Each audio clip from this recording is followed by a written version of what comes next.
PCLP Ma'arif Kabupaten Banyumas. Kecerdasan sosial kunci sukses pemimpin, refleksi ketokohan Hubaidi Usman. Pekerja keras dan cinta ilmu pengetahuan.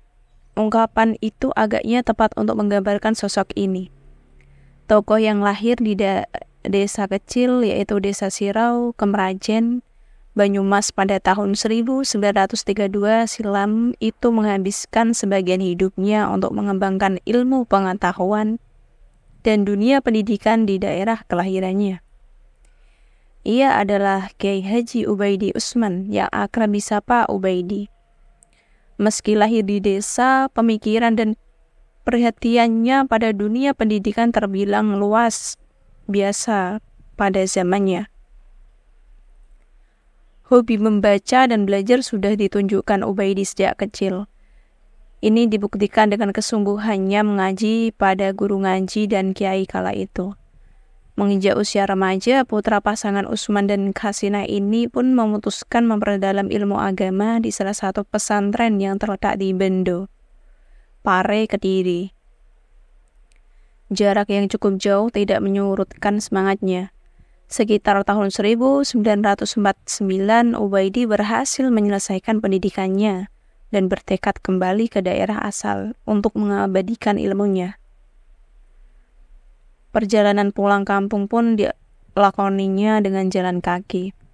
Hampir 1 bulan lamanya perjalanan ia tempuh.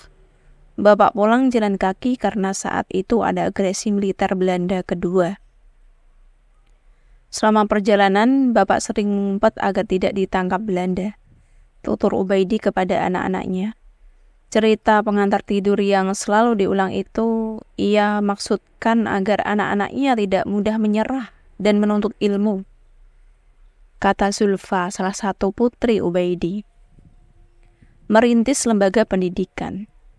Tiba kembali di desa kelahirannya, Ubaidi masih rajin mengaji kepada Kiai Mukri yang kelak menjadi mertuanya. Selain berguru, ia juga turut membantu pengajian yang ditangani sang kiai kala itu. Tepatnya tahun 50-an.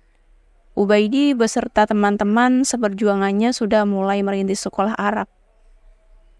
Desa Sirau pun menjadi magnet bagi para pencari ilmu dari berbagai daerah. Ubaidi beserta teman-teman seperjuangannya terus berupaya mengembangkan lembaga pendidikan.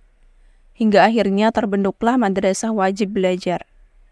Kesuksesan membentuk MWB tidak membuat Ubaidi terpuas diri.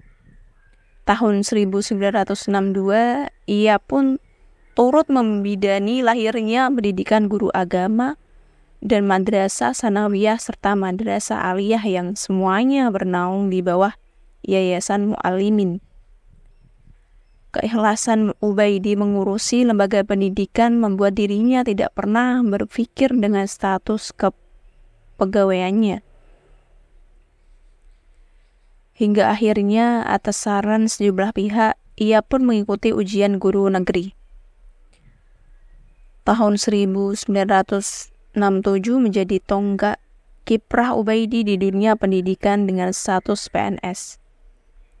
Yayasan Mu'allimin yang kala itu menaungi pendidikan dari TK, MI, MTS, hingga MA, maju pesat di bawah kepemimpinannya.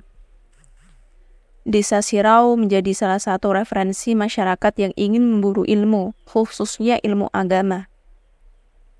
Untuk menampung siswa yang berasal dari luar daerah, Ubaidi sempat membangun asrama yang akhirnya berubah menjadi pesantren Darul Ulum Sirau. Meski sosok Ubaidi telah tiada, namun warisan besarnya masih terpelihara di tangan putra-putrinya, termasuk MA Mu'allimin yang sejak tahun 1999 berubah nama menjadi MA Ma'arif NU 1 Kemrajen. Sosok di balik kesuksesan Ubaidi pemimpin lembaga pendidikan tidak lepas dari peran perempuan tangguh yang mendampingi hidupnya. Perempuan itu adalah Hajah Nur Saidah, gadis kembang desa Sirau yang lahir tahun 1932. Putri bungsu Kiai Mukri ini merupakan hadiah terindah yang diperoleh Ubaidi. Mbah Mukri itu terkesan sama bapak yang rajin dan pintar ngaji. Makanya disuruh nikah sama ibu. Kelar Ubaidi mengenang masa lalunya.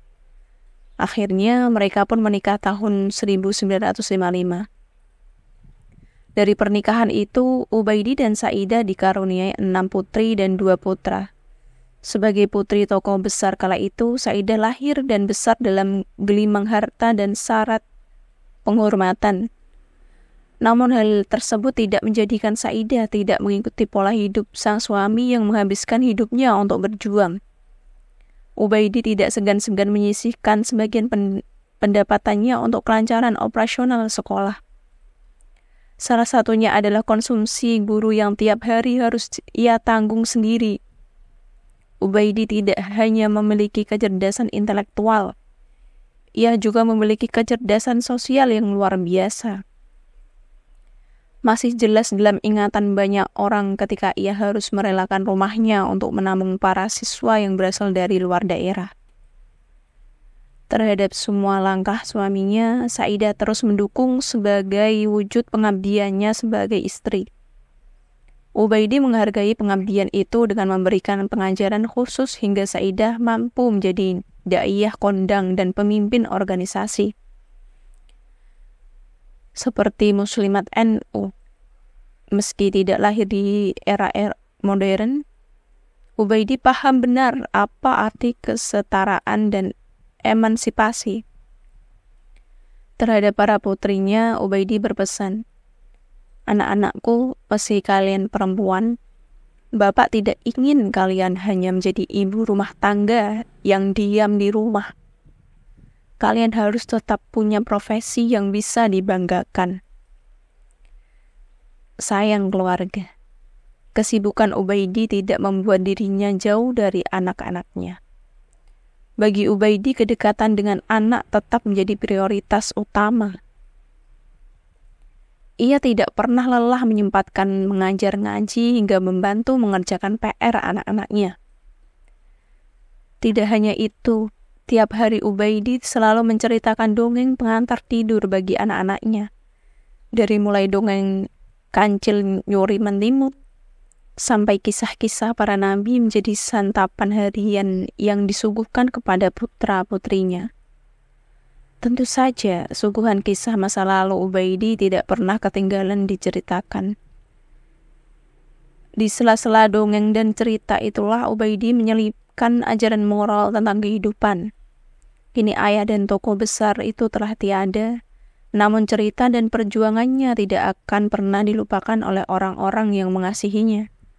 Ubaidi pergi bukan meninggalkan harta, melainkan meninggalkan warisan ilmu pengetahuan dan lembaga pendidikan yang dirintisnya sejak muda.